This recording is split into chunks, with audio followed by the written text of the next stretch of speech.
O modernismo agita o Brasil. A exaltação nacionalista e as influências das vanguardas europeias viram pelo avesso as artes no país.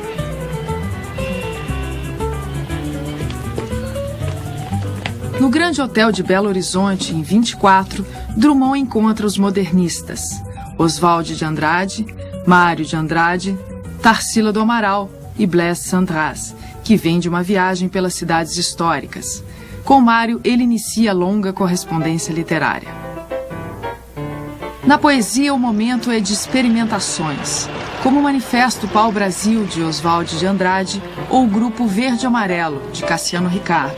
A grande vedete é a Blague e o poema Piada. Drummond, afinal, é o nosso Baudelaire, né, em língua portuguesa, no sentido de estabelecer e fundar a nossa modernidade. E a modernidade só pode ser compreendida em termos brasileiros, especialmente nas décadas de 30, 40 e 50, quando vem à tona o cotidiano. Aí quando eu descobri o Drummond, que eu li Lua Diurética, eu fiquei escandalizado. Lua Diurética? Mas poesia não é isso, cara. Poesia é alma minha, gentil, que te partiste. É que lua diurética. Escreve teu nome com macarrão. Não é aquela poesia de anjos, de alma minha, de hora direis, ouvir isso. Não, é a poesia do todo dia.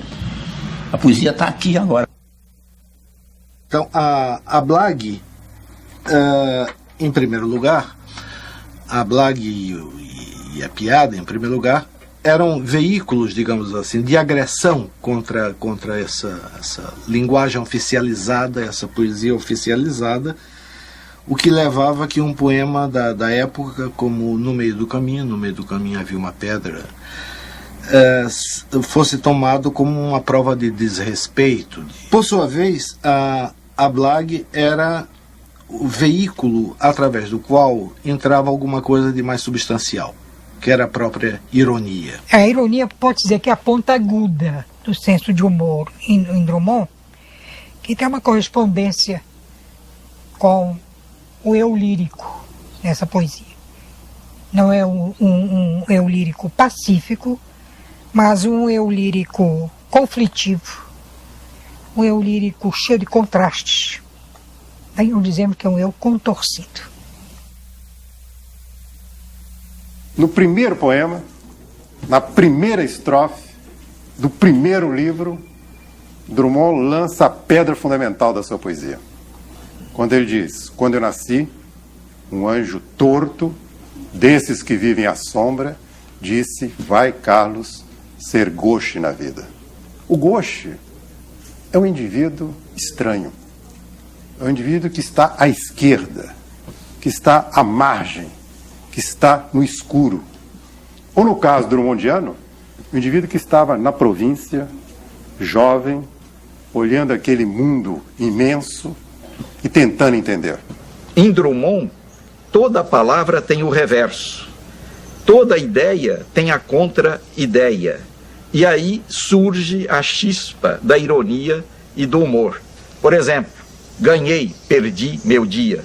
Esse primeiro Drummond procurava estabelecer uma ligação entre o interno e o externo, o eu e a realidade. O eu não se há de dissolver na realidade, porque nenhuma articulação entre uma coisa e outra salva o eu. A poesia não salva ninguém. Pelo contrário, ela nos deixa tortos em nossos cantos. A poesia é incomunicável. Fique torto no seu canto. Não ame. Ouço dizer que há tiroteio ao alcance do nosso corpo. E a revolução, o amor, não diga nada. Tudo é possível. Só eu impossível. O mar transborda de peixes. Há homens que andam no mar como se andassem na rua. Não conte. Suponha que um anjo de fogo varresse a face da terra e os homens sacrificados pedissem perdão. Não peça.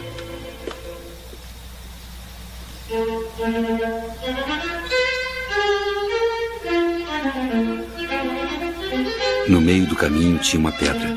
Tinha uma pedra no meio do caminho. Tinha uma pedra. No meio do caminho tinha uma pedra. Nunca me esquecerei desse acontecimento, Na vida de minhas retinas tão fatigadas, nunca me esquecerei que no meio do caminho tinha uma pedra. Tinha uma pedra no meio do caminho. No meio do caminho tinha uma pedra.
Passos na escada, depois mais nada. Acabou.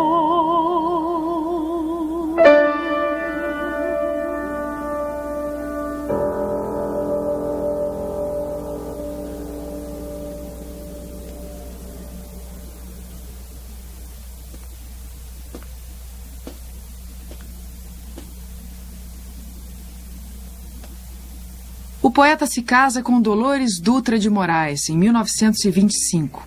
Ela vai ser sua companheira de toda a vida. Após tentar a vida de fazendeiro em Itabira, volta para Belo Horizonte como redator-chefe do Diário de Minas, retomando com entusiasmo a vida cultural da cidade. O ano de 27 é trágico, com o nascimento de seu filho, Carlos Flávio, que vive apenas alguns instantes. Em 28, Drummond provoca polêmica e escândalo, ao publicar em São Paulo, na revista de Antropofagia, o poema No Meio do Caminho, pedra jogada nos meios literários. No mesmo ano, nasce a filha Maria Julieta, sua grande adoração, que celebraria no poema dedicado ao pai, à mesa, do livro Claro Enigma, de 51. Repara um pouquinho nesta, no queixo, no olhar, no gesto e na graça menineira, e dize depois de tudo, se não é entre meus erros, uma imprevista verdade. Esta é minha explicação, meu verso melhor ou único. Na luta pelo sustento da família, vai trabalhar na Secretaria de Educação, por indicação de Rodrigo Melo Franco de Andrade. Em seguida, passa a ser redator do órgão de imprensa do Estado. Finalmente, em 1930, com auxílio da imprensa oficial, através de desconto no salário, Drummond inventa o selo Edições Pindorama e publica os 500 exemplares do seu primeiro livro, Alguma Poesia. O fato é comemorado em jantar de homenagem, no qual é saudado por Milton Campos. Drummond é funcionário na Secretaria do Interior, quando irrompe a Revolução de 30. O palácio é centro das operações militares, e o poeta torna-se oficial de gabinete, quando seu amigo Gustavo Capanema assume o cargo de secretário. 3 anos depois, Drummond participa ativamente do governo, nos meses que Capanema é interventor federal em Minas Gerais. Continua a colaborar em revistas e volta à redação ao mesmo tempo dos jornais Minas Gerais, Estado de Minas e Diário da Tarde. Em 34, publica o seu segundo livro, Brejo das Almas, numa edição de 200 exemplares. Seus primeiros livros, observa Antônio Cândido, revelam as inquietudes do eu, uma subjetividade tirânica. O eu é uma espécie de pecado poético inevitável, em que precisa incorrer para criar, mas que o horroriza à medida que o atrai. Para José Guilherme